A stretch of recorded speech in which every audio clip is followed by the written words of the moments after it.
Hoje é nosso terceiro encontro do Clube do Livro. Falaremos nesse encontro sobre o capítulo 12 do livro Euê, a Chave de Portal. O capítulo tem por título Omolu, o Grande Médico. Exato. Licença, viu, pai? Boa noite a todos novamente. Bênção mais uma vez, meu pai, meus irmãos. Inicialmente, eu gostaria de agradecer ao irmão Renato, que me fez o convite para mediar o Clube da Leitura hoje, e que, infelizmente, não se fará presente por conta de imprevisto no trabalho, né? Então, sendo assim, eu peço licença a todos para que nós possamos conversar a respeito do capítulo 12, como o pai mencionou, Omolu, o Grande Médico, do livro Euê, a Chave do Portal. E, antes de mais nada, eu gostaria de enfatizar uma coisa que o irmão sempre fala para nós, que é uma honra, né, poder contar com o autor do livro aqui, para que a gente consiga aprender junto sobre a obra dele. Hoje, nosso terceiro encontro, e nesse capítulo eu acredito que seja um desfecho de tudo aquilo que nós viemos abordando ao longo desses 2 últimos encontros do clube. Num primeiro momento, o pai Márcio faz uma remontagem, né, do contexto histórico entre a origem e a releitura brasileira, feita entre os 2 orixás, né, Ossan e Omolu. Me corrija, tá, pai, se eu estiver errada. E aí, na sequência, há uma abordagem que ilustra esse conflito entre Nanã, seus descendentes e Ogum, numa espécie de tensão, uma cisão, que é narrada até os dias de hoje entre esses orixás. Posteriormente, há uma explicação sobre o que hoje nós conhecemos por qualidades dos orixás Omolu e Obaluayê, e também tem um Itan que explicaria ali a origem, né, de Obaluayê por Vergê. Por fim desse capítulo, a gente tem um mito da esmola, né, o nosso Sabegé, que é a tradição das casas de candomblé, que reproduz essa saga de Omolu quando da abdicação da condição de príncipe para se tornar, então, o médico dos doentes e necessitados.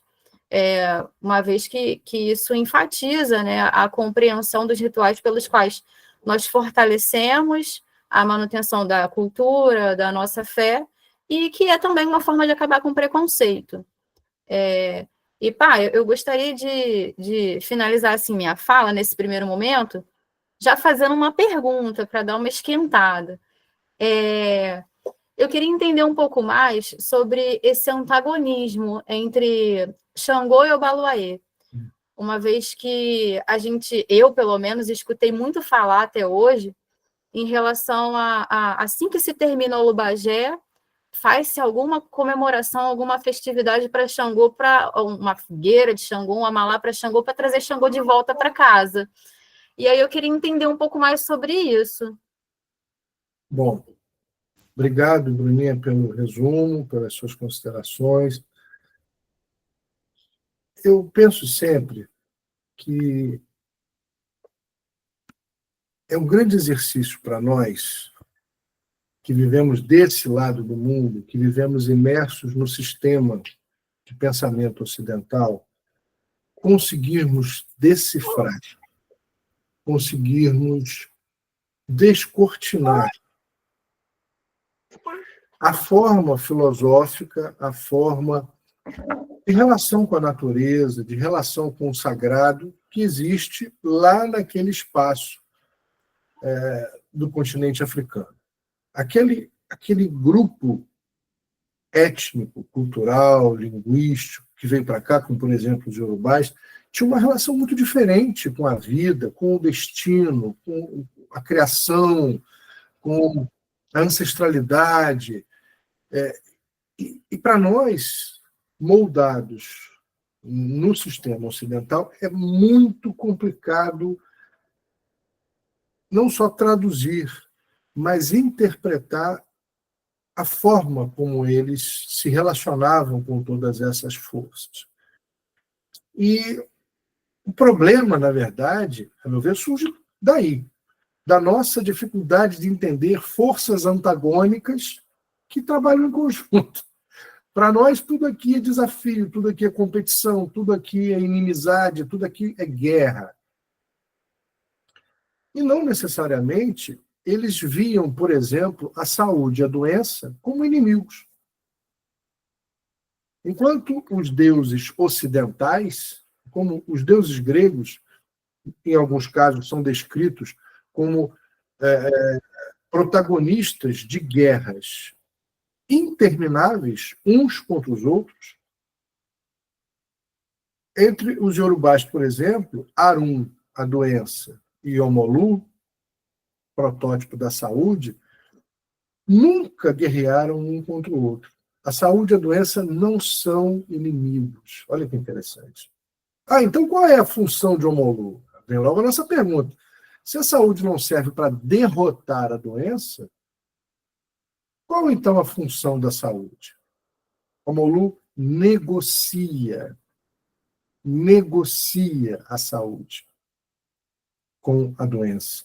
E a doença negocia a sua presença com a saúde.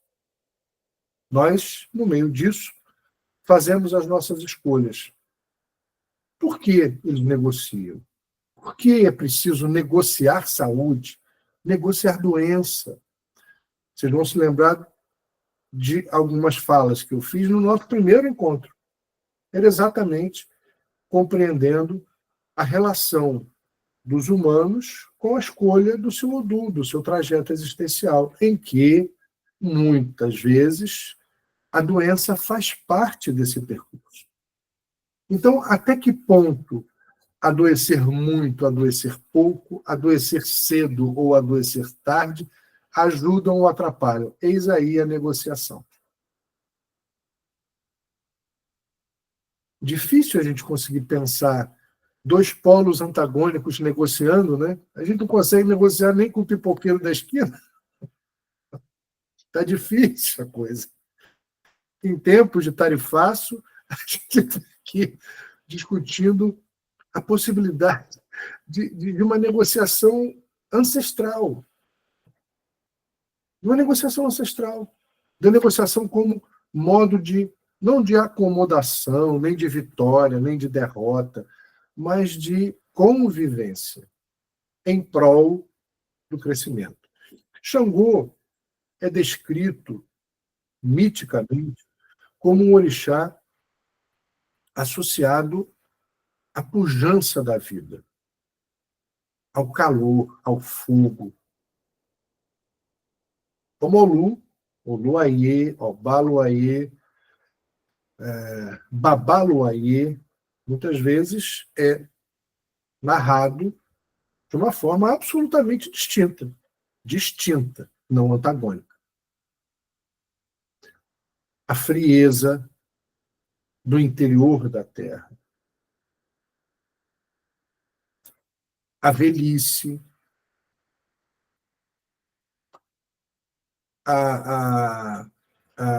o despojamento da riqueza e da opulência. Então um é bonzinho, outro é malzinho? Também não estou dizendo isso. Eu estou falando de diversidade. Estou falando de variedade. Eu estou falando de energias distintas. Enquanto um está associado à vida, o outro está muito mais coligado à morte. Mas a vida só tem valor porque a morte existe. A vida só se torna produtiva em função da finitude. Eu confesso a vocês que se eu desconfiasse que poderia ser eterno, eu teria feito muito menos de 1/3 do que eu fiz até hoje. Mas se eu vou ter tempo, para que ter pressa? A finitude é a certeza de que a gente tem que realizar. E para os iorubás, a vida boa é a vida realizadora.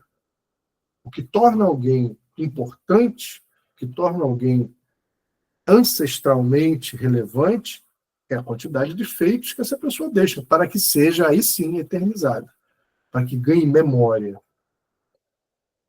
Enquanto o Omolu está associado à frieza do interior da Terra, Xangô está associado à pedra, ao rochedo. Aliás, a própria cidade de Oió é um planalto rochoso. Um dos símbolos de Xangô é a pedra, não por acaso. Mas, em alguns mitos, relata-se que ambos são irmãos. Olha que curioso. Não irmãos biológicos, mas o conceito de fraternidade, de irmandade, para aqueles grupos africanos, tem muito a ver com origem, inclusive de nascimento. Ambos são estrangeiros, não são iorubanos, são daomeanos, inclusive Xangô. Xangô não é nascido no território iorubá, ele é originário de Tapá. E essa origem mítica, aliás, geográfica de Xangô, não só é narrada nos mitos, como é cantada na roda de Xangô. A origem dele de Tapá é mencionada num dos orins, num dos cânticos sagrados durante a roda de Xangô. Esse foi um dos motivos pelos quais Xangô teve muita dificuldade no início do seu reinado de ser bem aceito. Ele era um estrangeiro. Oranian casou-se com Yamacê e teve 2 filhos, Dadá e Xangô. Yamacê não era originalmente Nagô. Xangô nasce de um ventre de estrangeira. Por isso, a origem mítica relata Omolu e Xangô como irmãos de nascimento.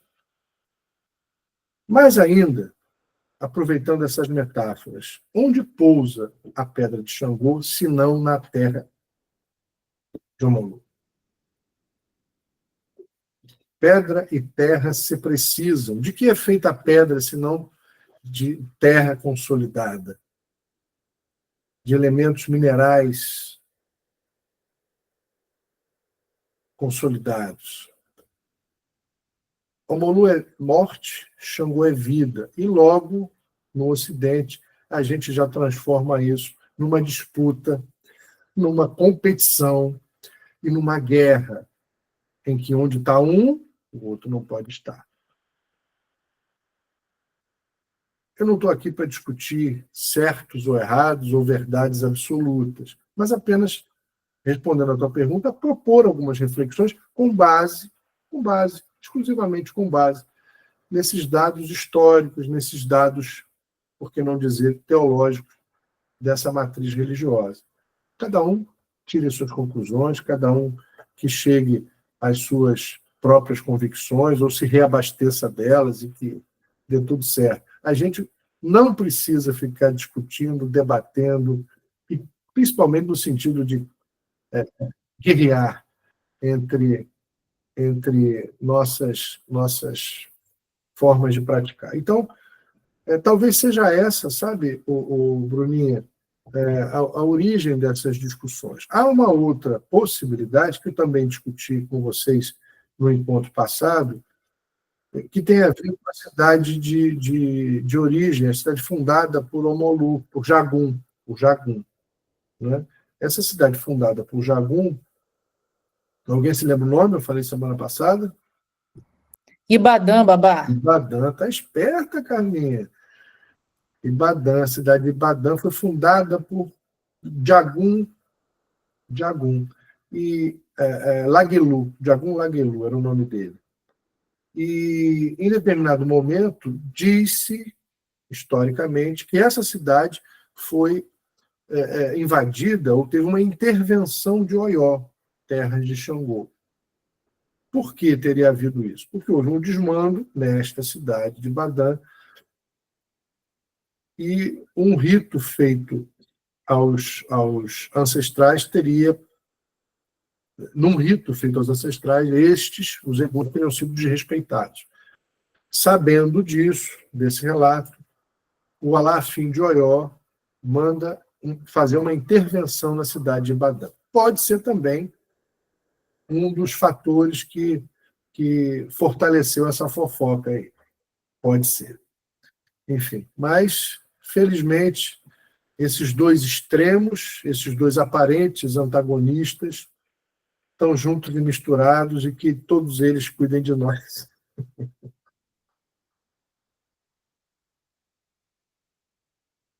Respondido, Bruninha? Com o microfone fechado. Sim, pai, respondido. Eu achei muito interessante essa abordagem que o senhor trouxe no livro, porque para mim foi uma surpresa essa questão da irmandade, e até um primeiro momento eu pensava que seria uma relação ali consanguínea, na minha ignorância, né? Então, o senhor me trouxe aí a luz em relação a isso também. Me permita aqui só um comentário, Bruno. Sim. Você vê, você disse, foi difícil entender que são irmãos diferentes da nossa concepção de irmandade, de fraternidade biológica. É Aham. isso. Quando eu proponho descolonizar, é muito mais do que tirar o santo da prateleira, né? Tirar o santo ou deixar o santo não faz tanta diferença, desde que a gente entenda que santo é santo, orixá é orixá, e está tudo bem. Enfim, tem formas plurais de se justificar a presença ou a ausência do santo no altar. Para mim, isso nunca foi o problema. O problema é a gente não conseguir acessar aquela forma de pensamento. E aí, de tanto chamar o orixá de santo, a gente age como se o orixá santo fosse. E não são. Né? E aí, eis o desafio da gente descolonizar sensações, da gente descolonizar concepções, da gente descolonizar comportamentos. A gente começa também a achar que os orixás vão se portar da forma como alguns santos são descritos, que punem, que só trabalham mediante promessas e oferendas. Não é isso? Sacrifícios. Se você não fizer um sacrifício, se você não se torturar, se você não se martirizar, se você não fizer uma... Né, no passado era assim, uma doação opulenta, você não vai ao reino do céu. Então, descolonizar é muita coisa, mas é possível. Inclusive entender que irmãos não necessariamente têm a mesma compatibilidade biológica. Pessoal, se vocês quiserem fazer perguntas, tá? Fiquem à vontade, pode mandar no chat, pode levantar a mãozinha, como das últimas vezes. Eu vou aproveitar que ainda não teve inscrição, pai, e vou contar uma coisa que aconteceu comigo, e eu lembro, isso quando eu tinha lá meus 15, 16 anos. Anteontem, então. Praticamente. E eu relembrei, enquanto eu estava lendo aqui a parte sobre o subtítulo, né? O Molu Nanã e o Ferro de Ogum. Era dia de Olubagé, e eu não sabia qual era a comida que eu estava preparando, né, dentro da cozinha. Enfim, eu peguei uma colherzinha de metal e, sem querer, enfiei ali dentro. Eu não sabia que era para Nanã. Eu tomei um saculejo, assim, que eu fui rodando, ao passo que eu só enfiei a colher ali. E aí eu falei, gente, o que está acontecendo? O que está acontecendo? E aí, pessoal, o que você está fazendo? Eu falei, a comida, mas que comida? E aí era uma oferenda para Nanã. E eu enfiei a colher de metal. E assim, eu fiquei muito ruim depois, né? E aí eu fui tentar entender o porquê, e aí me explicaram e tal. Então, enquanto eu estava lendo aqui o Itan, que me lembrou também o outro Itan, que é onde Ogum crava as espadas ali no lamaçal, território de Nanó e tal. Eu falei, gente, isso aqui, se eu tivesse lido isso aqui antes, eu não teria cometido aquela gafe com o Nanã um tempo atrás. Né? Eu não tenho procuração da Nanã, não tenho. Não tenho procuração, não posso falar em nome dela. Mas eu posso te assegurar que ela não vai te torturar, ela não vai te dar com a colher de pau nem de ferro na cabeça, não vai, não. Porque eu digo sempre que o legal é a gente tentar entender que o fato existe, existiu e é real. O fato precede o mito, e o mito justifica o rito. Qual é o fato? O que esse Itan traz para a gente é um sem número de possibilidades de interpretação e de conflitos humanos. Essa disputa entre Nanã e Ogum é tão atual ou mais do que um livro do Shakespeare, do que uma ópera de Mozart, porque fala da vida, fala dos clamores humanos, fala das angústias, das ansiedades, dos conflitos de toda a natureza. Nanã é personificada numa senhora, numa matrona, numa matriarca, que é estrangeira. Ela também não é iorubana de nascimento. Ogum, um jovem, guerreiro, destemido, um homem. Portanto, logo para começo de conversa, nós estamos falando de um conflito de gênero. Aqui um homem e uma mulher. Sendo que este homem é jovem e a mulher é idosa. Então, além de um conflito de gênero, nós estamos falando de um conflito de gerações.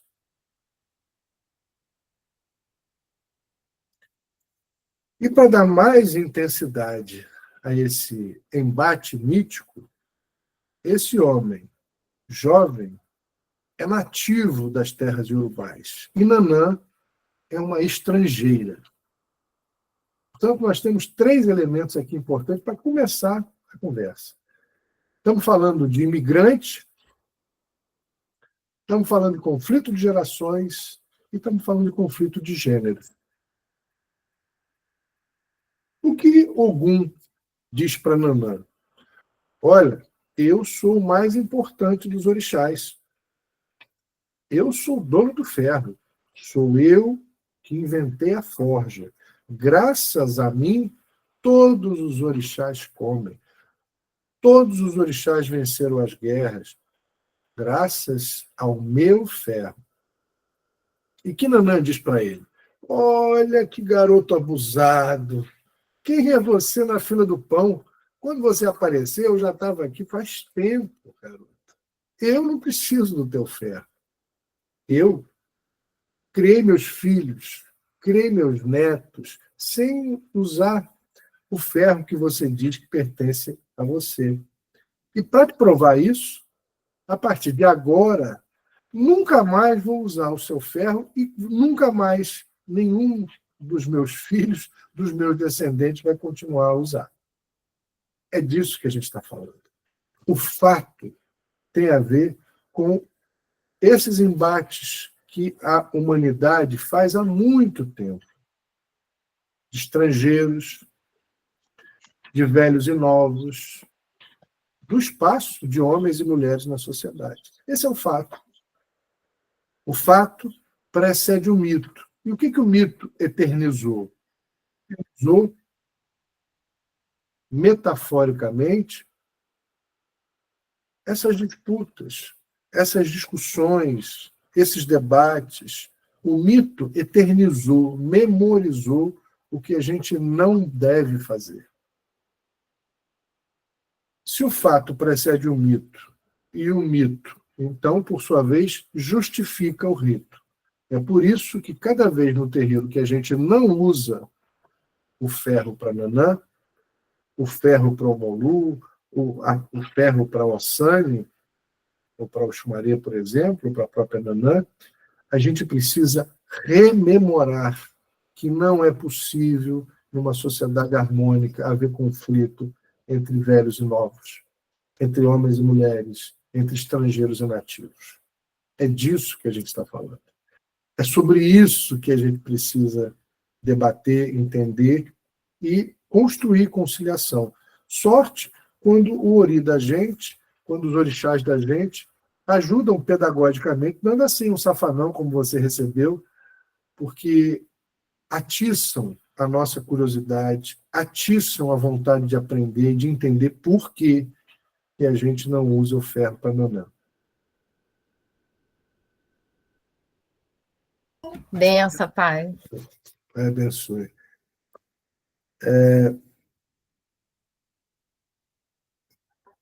Há aqui um mito que fala do surgimento das divindades da doença. Não é?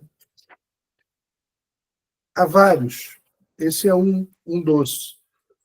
Tem outro que eu coloquei, acho que foi em outro capítulo, mas enfim. Esse fala do surgimento de Omolu e Obaluayê, assim como Ossani, todos eles ligados ao elemento terra, o elemento onde as folhas, os vegetais habitam.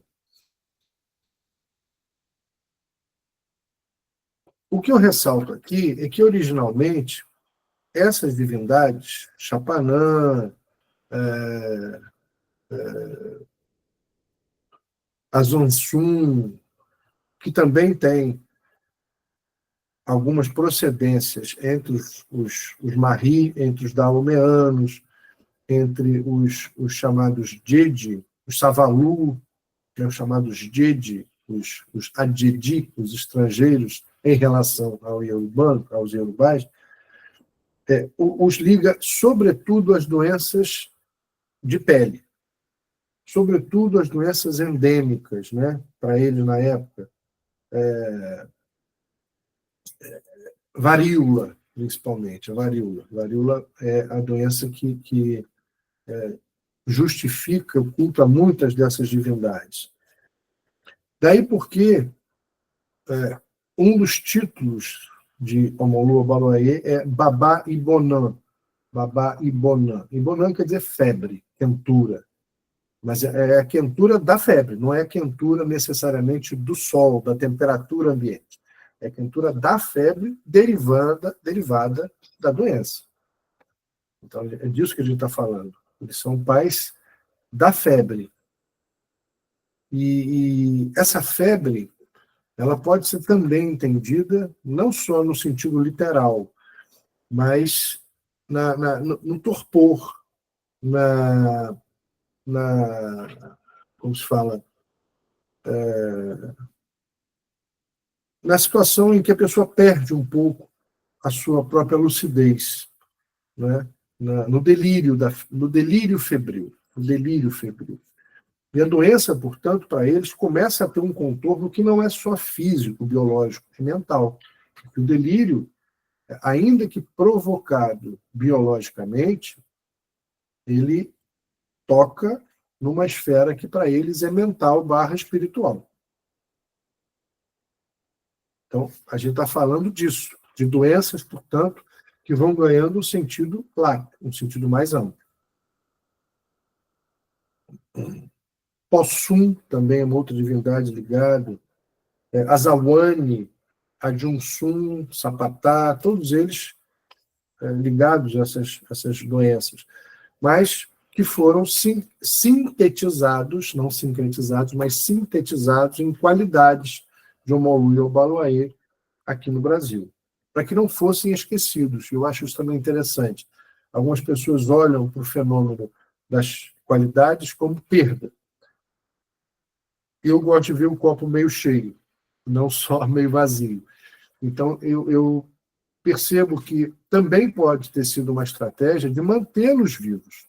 Não seria muito mais fácil ter isolado o culto, ter banido o culto. Mas não, de uma certa maneira, essas etnias em menor quantidade aqui no Brasil foram incluídas. Então, é também um exemplo de inclusão, a meu ver. Essa lenda que eu vou narrar aqui foi descrita pelo Pierre Verger. Ela diz o seguinte: o Obaluayê era originário de Empê, território Tapá, e havia levado seus guerreiros em expedição aos 4 cantos da terra.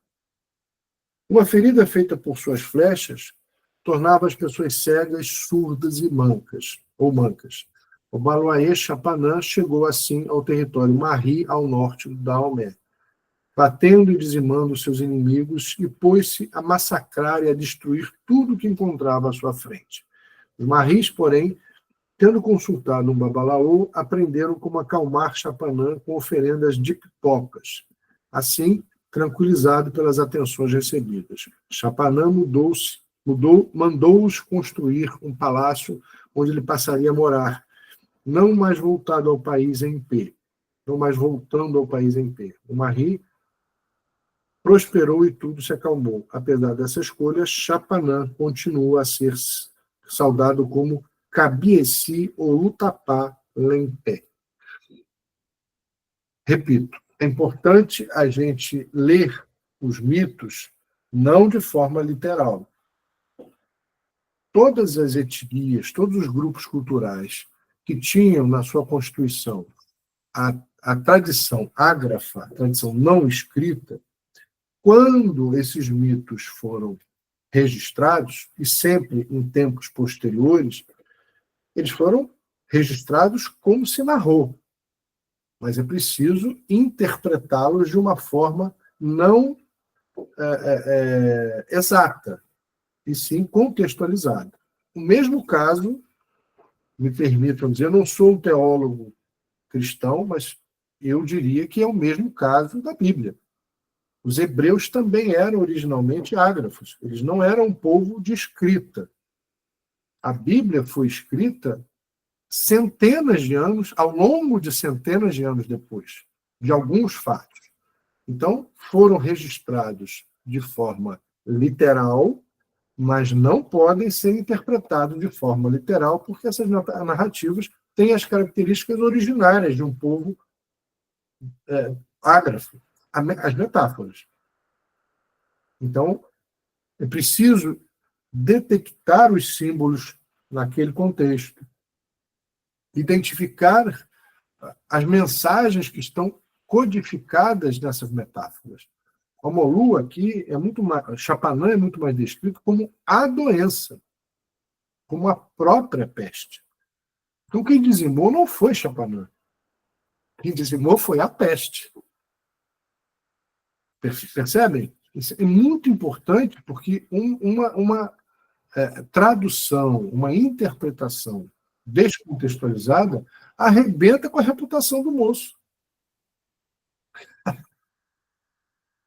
Carminha, quer falar? É uma pergunta sobre isso, pai. Eu escutei falar, tem um tempo isso, que se evita, não sei se isso é uma coisa de hoje do território africano, se evita mencionar Chapanã e até mesmo o Molu. Isso até que ponto é uma verdade, é um folclore, é uma coisa que passou dos ancestrais para nós? Pois é. Muitas dessas atitudes de repulsão ao Molu, ao Baloaê, tem a ver com essas traduções equivocadas, com essas interpretações descontextualizadas, eu não tenho dúvida. Em alguns terreiros, por exemplo, você mencionou isso, o Molu é colocado do lado de fora do terreiro. Em algumas casas de Umbanda, por exemplo, que eu mesmo já fui, não é que falte respeito, não é isso. Não é que falte carinho, também não é isso. Mas está atrelado ao medo, à punição, que são elementos originários de um alicerce que pertence a uma outra matriz religiosa. Culpa, pecado e punição são alicerces de uma matriz cristã. Foram entabulados por Santo Agostinho. No entanto, embora sejam estruturas de um pensamento, de uma teologia cristã, como nos barcos dos colonizadores a presença cristã se fez presente, a colonização teve um braço político, econômico e um braço religioso. E isso se instaurou não apenas dentro dos templos cristãos. Não, isso se instalou na cultura brasileira. Então, hoje, né, no nosso território, culpa, pecado e punição fazem parte da nossa sociedade, não apenas de uma vertente religiosa, ou de uma filosofia, ou de uma teologia. Não. Ateus e agnósticos sentem culpa, a culpa cristã. Nós, afro-brasileiros, levamos a culpa, o pecado e a punição para dentro dos terreiros. Nós interpretamos doença como punição. E, por via de consequência, quando alguém lê ou ouve um mito desse, pronto. Foi a justificativa perfeita para botar o Molu para fora de casa. Então, é muito delicado a gente tentar fazer esse processo descolonial, mas altamente necessário. Mas, por exemplo, o Omolu aqui no Euê, como o senhor falou agora antes, é filho da Quentura, né, Omolu? Isso. Chapanã tem um significado também de Pois é. literalidade? A gente tem alguns desafios no meio desse caminho. Por exemplo, pode ser que exista. Eu até aqui, infelizmente, não encontrei.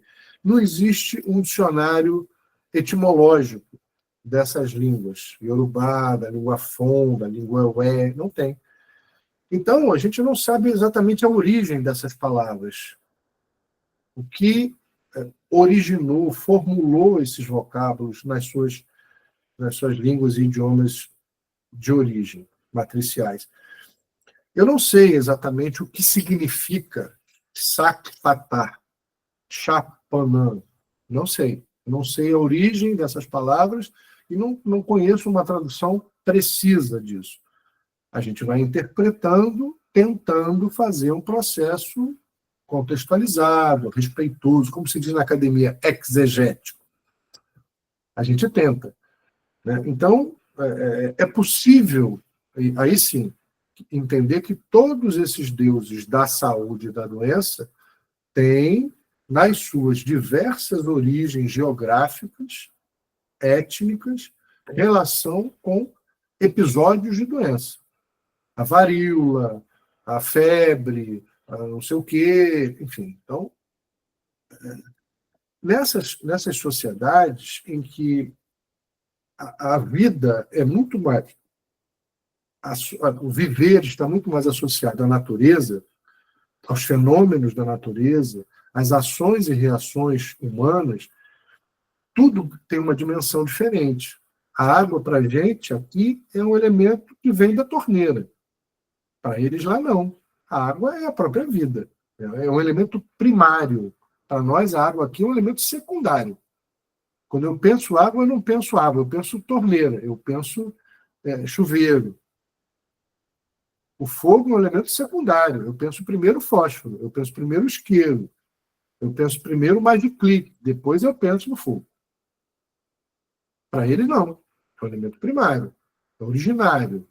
Eles tocam, eles vivem em torno da água, eles vivem em torno da floresta, eles vivem na terra que dá alimento. Nós não. Quem é que vê terra? Quem pisa na terra?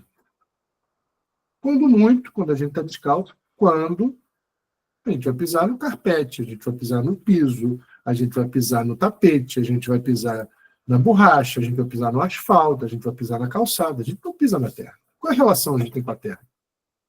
Que relação a gente tem com a doença ou com a saúde? A gente não tem relação com a saúde. Quem é que tem aqui uma relação saudável? A gente come o que não presta, bebe o que não presta, faz o que não presta. Aí adoece. E aí reza para a doença se curar. A gente não tem uma formação, uma concepção de cultuar a saúde. Olha que interessante. Cultuar a saúde não é botar pipoca para o Molu uma vez por ano. Cultuar a saúde é tentar fazer isso 365 dias por ano, porque senão está defeito.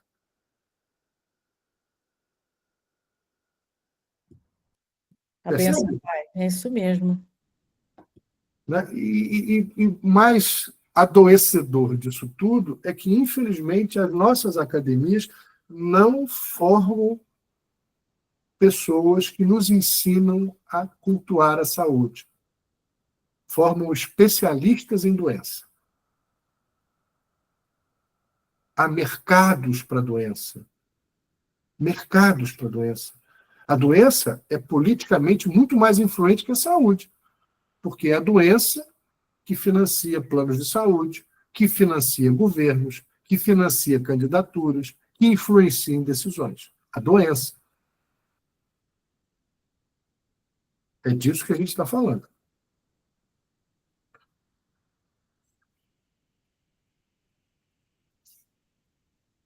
Bruninha, falei demais. Agora é contigo. É igual fome, diz o Guilherme, é verdade. Ó, controla na hora aí, ó. Vou aproveitar que a Carla levantou a mão. Tá. Pode falar, Carla.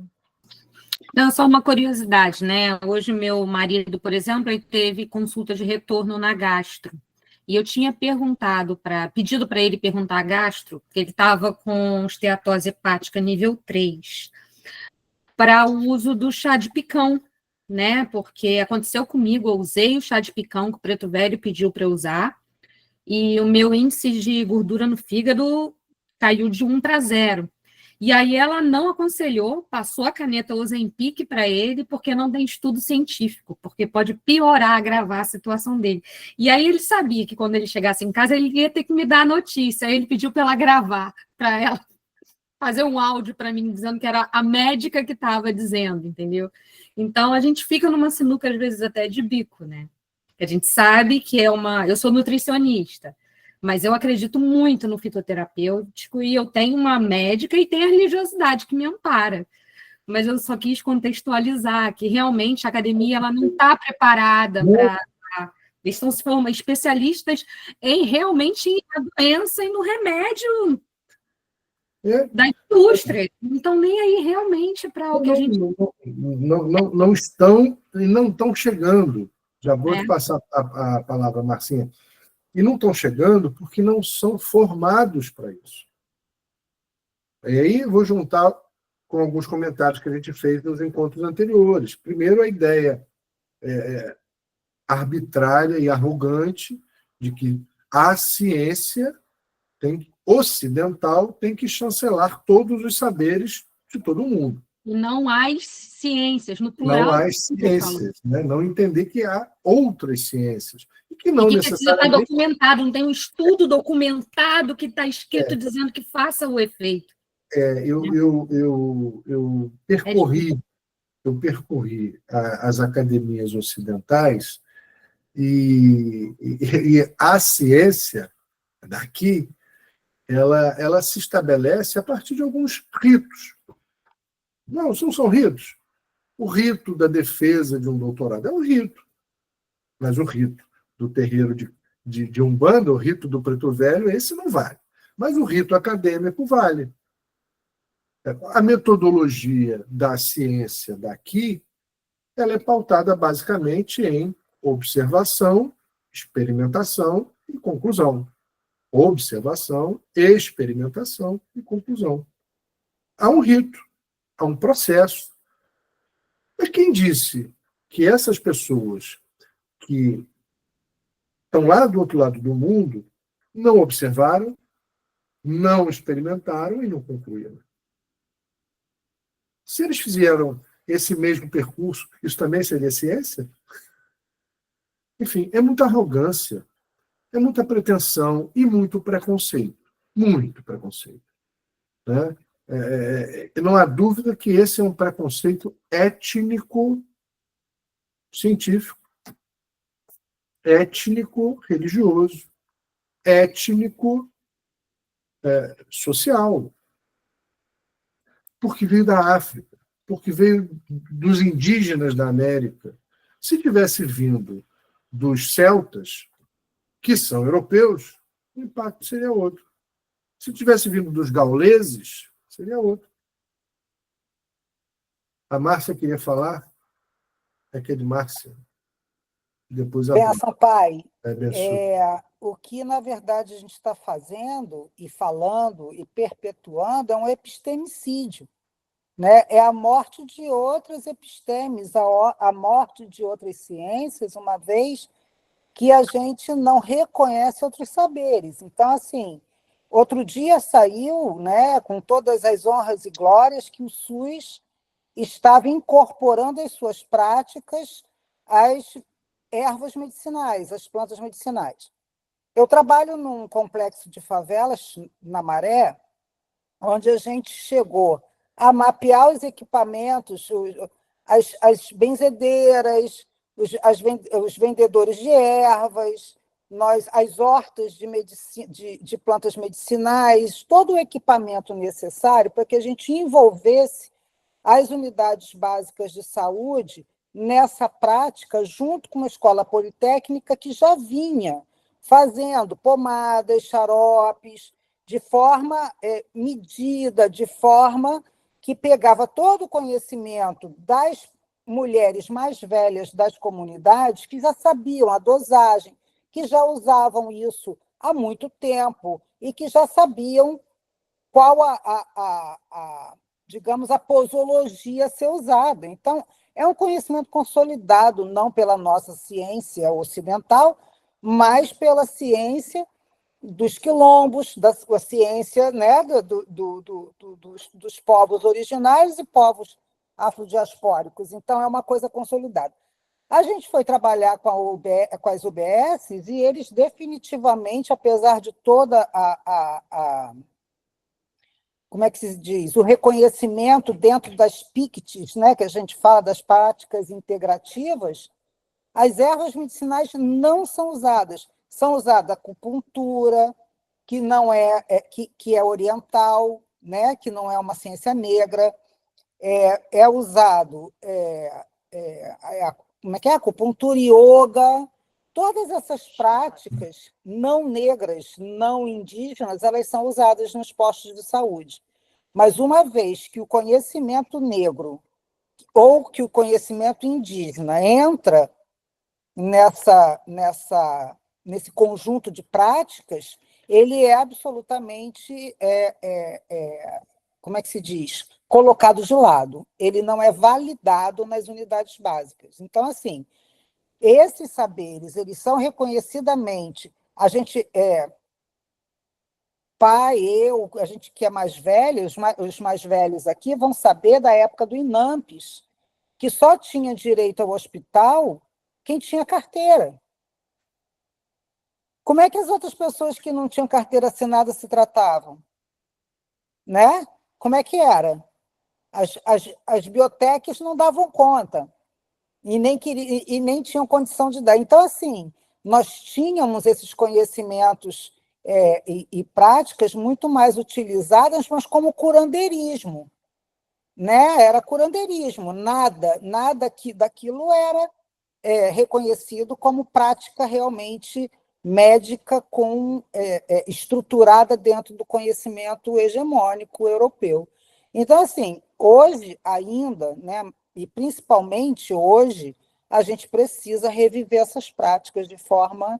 Nós temos congressos, nós temos vários fóruns que validam essas práticas, mas as biotecas, obviamente, vêm em cima e elas desmoralizam todo esse conhecimento que é extremamente estruturado.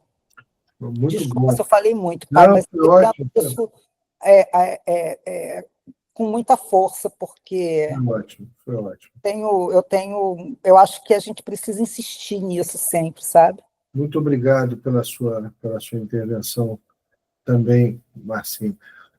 Você está falando dessa legislação municipal, que é relativamente recente, eu acho que foi de abril desse ano, foi ainda no final do ano passado, foi no final do ano passado, início desse ano, eu sei que ainda estava na prefeitura, nessa época, ainda estava na prefeitura. E, obviamente, estive lá, naquele negócio todo, divulguei, virei meme, né? Aí o pessoal começou a encarnar. E agora vai ter bônus SUS, aquela coisa. Virei meme. Pois é. Mas, e por que não, né, pai? E por que não? Pois é. Então, é exatamente isso que você está falando, né? É uma desqualificação, desconhecimento. E pior do que a brincadeira, né? É o preconceito, né? Que vai ganhando vários contornos, que vai ganhando várias formas de se perpetuar e de se colocar na sociedade, das aparentemente mais tênues, gentis e bem-humoradas, como aquelas mais graves, tão graves que chegaram a pressionar o prefeito para cancelar esse decreto. E cancelou. Ele cancelou. As forças políticas, sobretudo ligadas às igrejas neopentecostais, pressionaram politicamente e ele cancelou o decreto. Foi, a meu ver, um enorme retrocesso. Uma pena, uma pena. Para vocês verem, né? O grau de influência e de resistência. Bruninha, queria falar? Sim, pai. Fazer uma contribuição de algo que eu vivi e que minha filha viveu. Quando criança, assim que nasci, eu fui a 9ª criança da maternidade, a única menina, ao lado de 8 meninos com icterícia. Então, e não tinha incubadora. E me colocaram... Calma, amor. E me colocaram na mesma incubadora que o nenenzinho com icterícia. Então, ao chegar em casa, automaticamente a minha avó me deu uma sessão de banhos de picão, vou fazer chá de picão. E aí me lembrou, né, a fala da colega. E estou viva, e não tive icterícia, e passei batida com isso. E mais recentemente, minha filha, acometida por gripes sucessivas, né, os médicos sempre orientando a chapar antibiótico na criança. Minha filha chegou no 5º antibiótico e nada resolvia. A gente tem uma lista aqui com 13 medicamentos ao dia e nada resolvia. E ela tinha apenas 3 meses de idade. Ao passo que eu olhei para o tempo e falei assim: ô Malu, ô Malu, meu velho, se me ajude, eu vou pegar aqui a folha que eu tenho, que no caso era...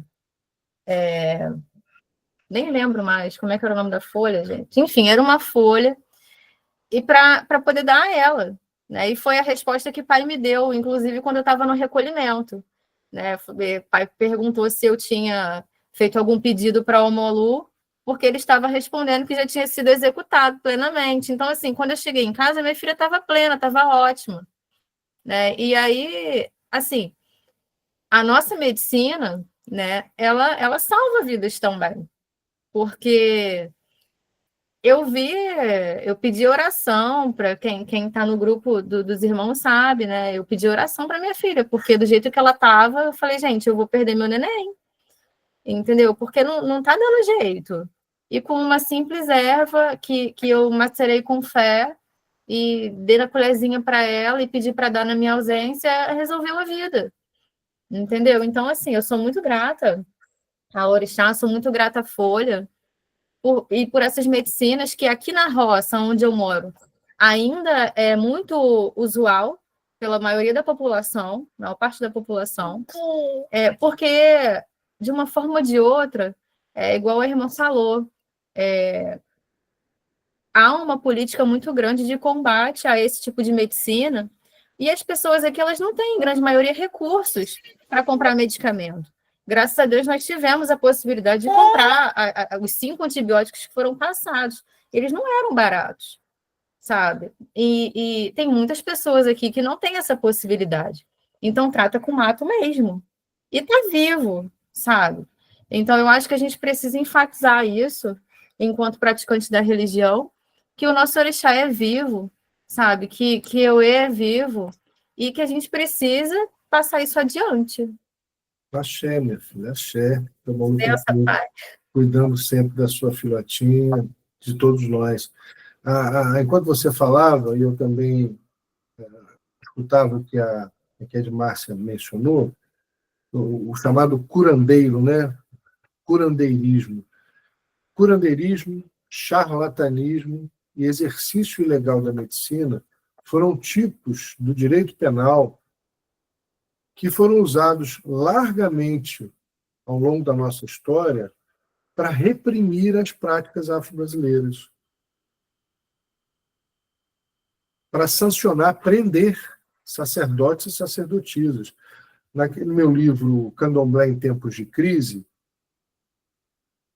que foi publicado em 2020, se não me engano, 21, no auge da pandemia, eu por incumbência da editora, fui pesquisando como os candomblés, como as umbandas se relacionaram, sobreviveram, como enfrentaram as pandemias do passado. A febre amarela, a chamada espanhola, né? Enfim. surpreendentemente, foram períodos em que terreiros, hoje tradicionais, começaram a surgir. O aumento dos terreiros, a fundação de terreiros naquela época foi impressionante, dos poucos registros que se tem acesso. Por quê? Porque era um lugar do pobre, um lugar do excluído. Não tinha SUS. Não tinha. O SUS é muito importante. Naquela época não tinha SUS, não tinha lugar, não tinha médico suficiente, ainda que os convencionais, para dar conta.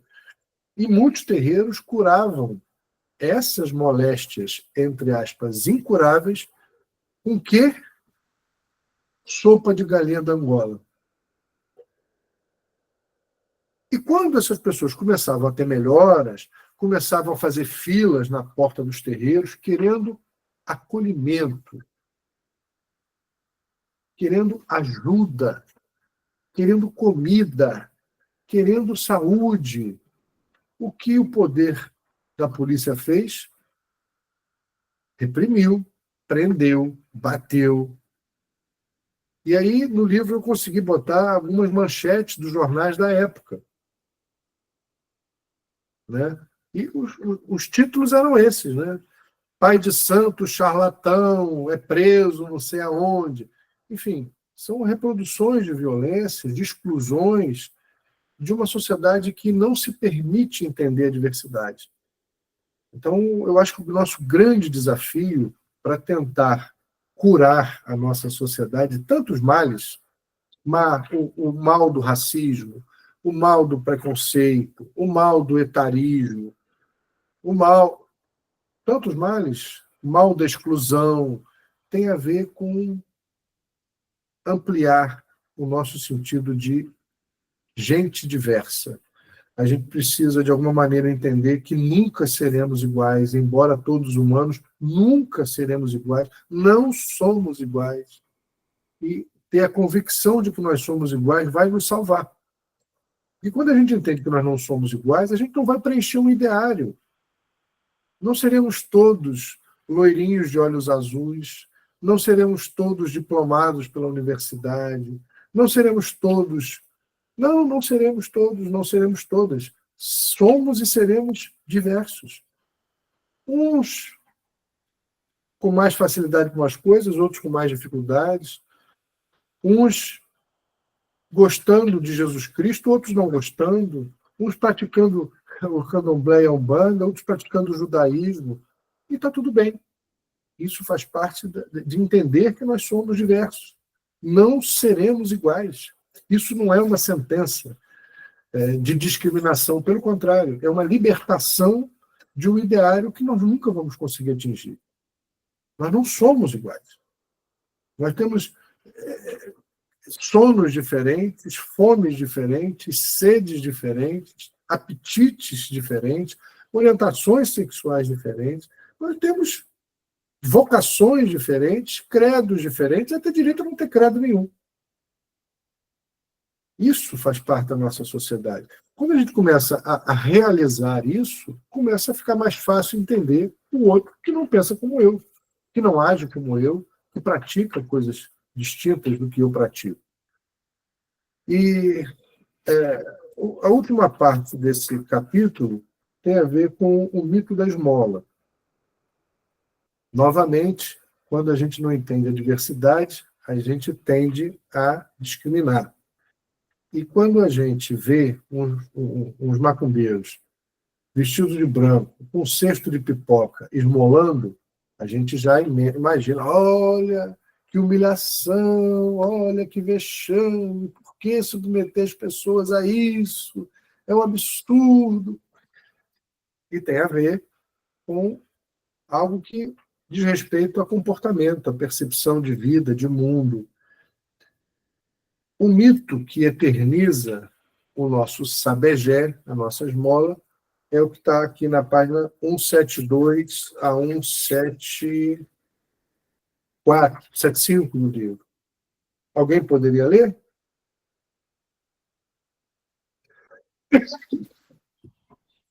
Eu posso, pai. Por favor, Carminha. Brinde-nos com a sua voz.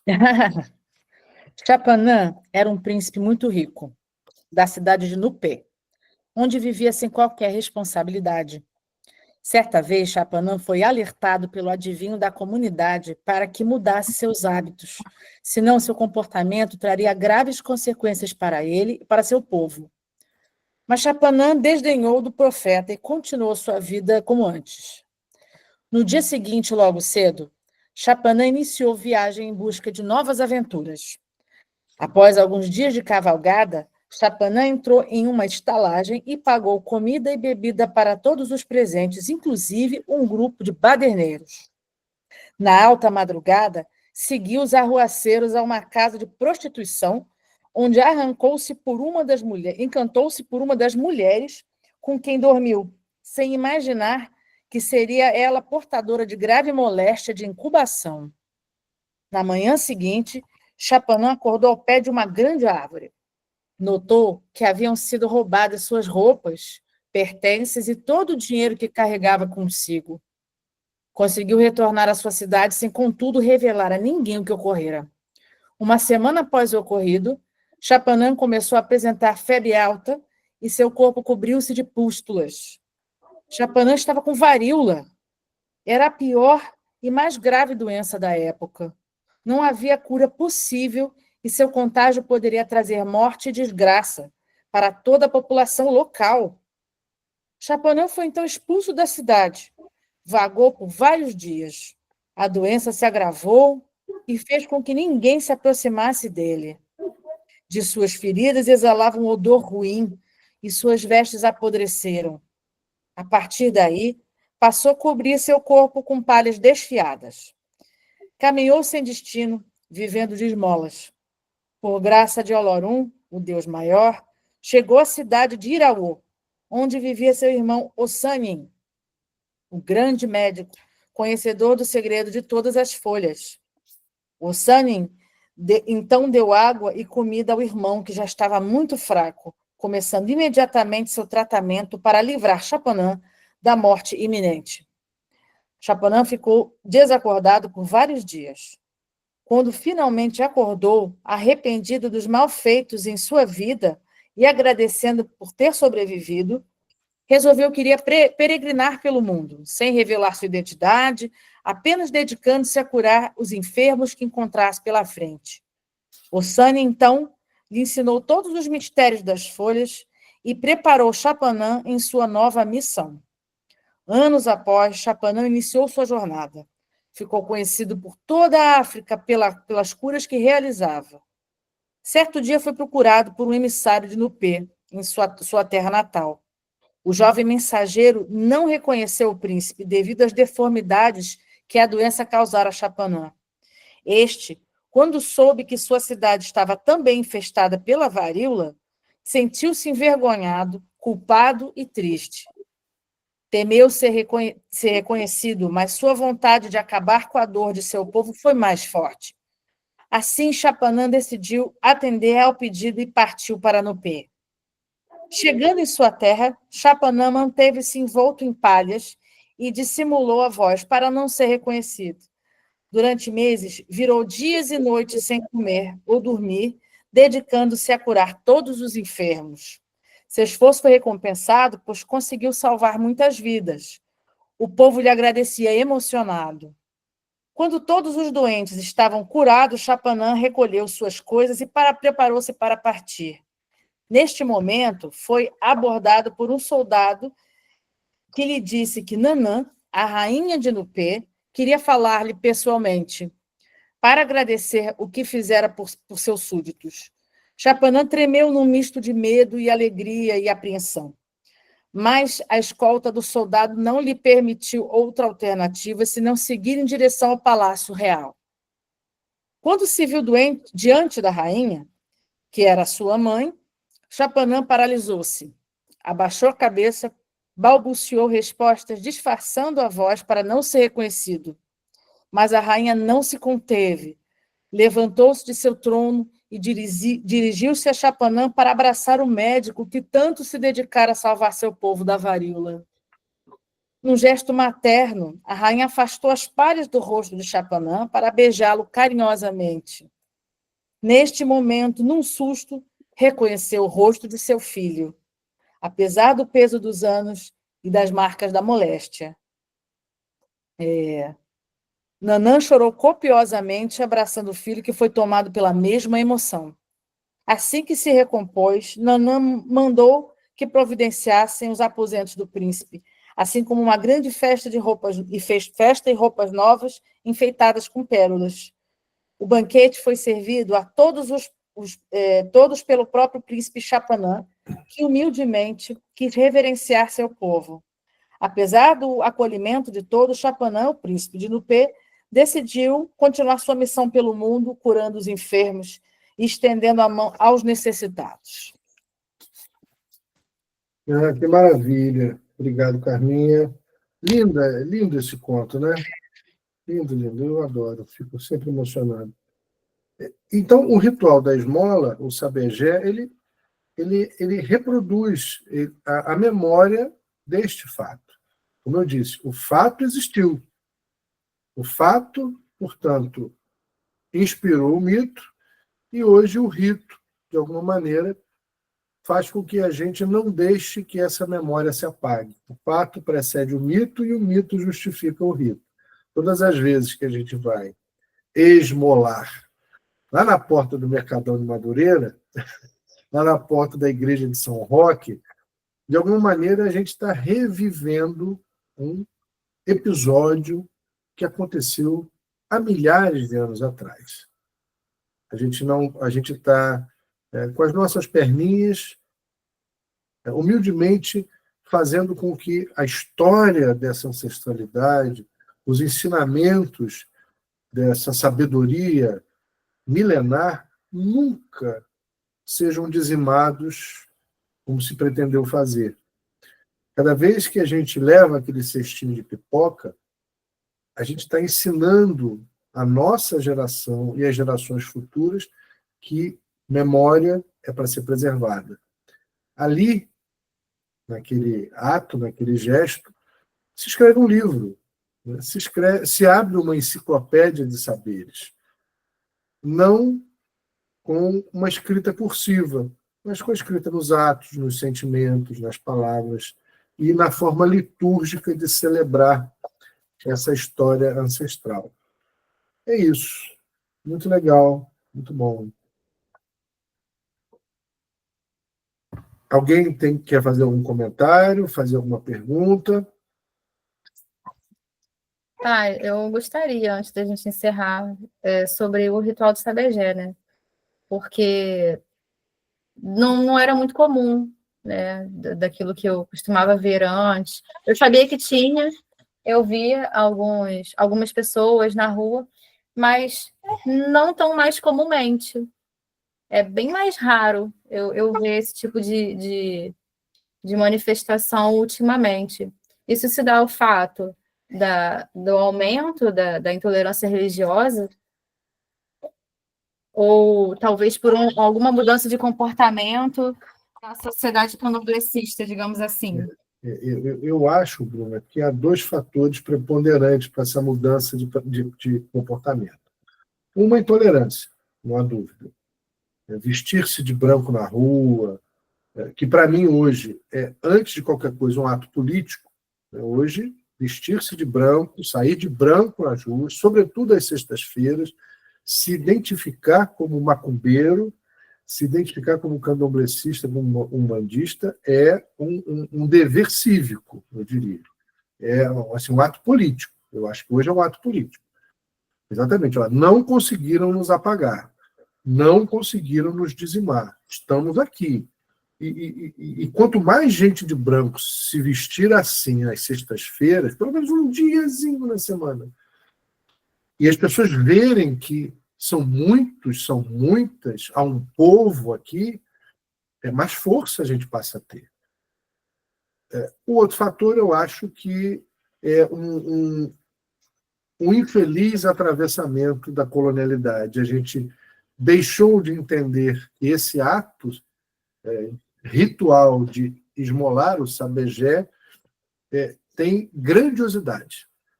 A grandiosidade dos humildes A grandiosidade desses ensinamentos de Obaloaiê, como a gente leu aqui e ouviu pela voz da Carminha.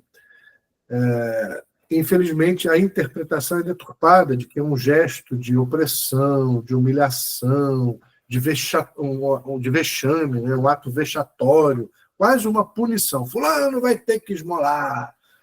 E não é nada disso. A gente está falando de liberdade, a gente não está falando de prisão nem de opressão. A gente está falando de libertação interna, de curas de várias camadas do nosso ser. Não tem nada a ver com a doença da nossa sociedade. Mas, infelizmente, os mais doentes acabam vendo dessa forma, pelos seus próprios olhos. Obrigada, pai. Sendo assim, se ninguém tiver mais perguntas, nós já vamos caminhando para o final, certo? É isso. A bênção, pai, eu adorei. Eu acho que essas oportunidades deveriam ser pelo menos uma vez por semana, sempre, o ano inteiro. E é muito bom todos nós estarmos aqui juntinhos pelo menos uma vez por semana, né? Também tem esse encontro bom da gente. É sempre uma noite muito boa. Obrigada, pai. Bênção. Obrigado, Pai Jagô abençoe. Uma alegria, sempre bom. Esses encontros do Clube do Livro foram ótimos, muito conhecimento, disse aqui o nosso Guilherme Carvalho. Beijo, Guigui. Beijo. Benção, babá, benção, irmãos. Boa noite. Muito obrigado a todos, a todas. Foi realmente um prazer poder compartilhar junto com vocês essas reflexões. Pai Jagô nos guie, nos abençoe, nos inspire sempre para as nossas diversas curas. Cada um sabe exatamente onde o calo aperta. Então, é importante a gente identificar essas nossas mazelas para que a gente vá buscando essas curas no corpo físico e no corpo emocional. Beijo. Axé, pai, a bênção. Bênção, pai. Ai, Tchau, beijo. Tchau, manda beijo. Manda beijo. a bênção, boa noite. Benção, pai, benção a todos. Boa noite.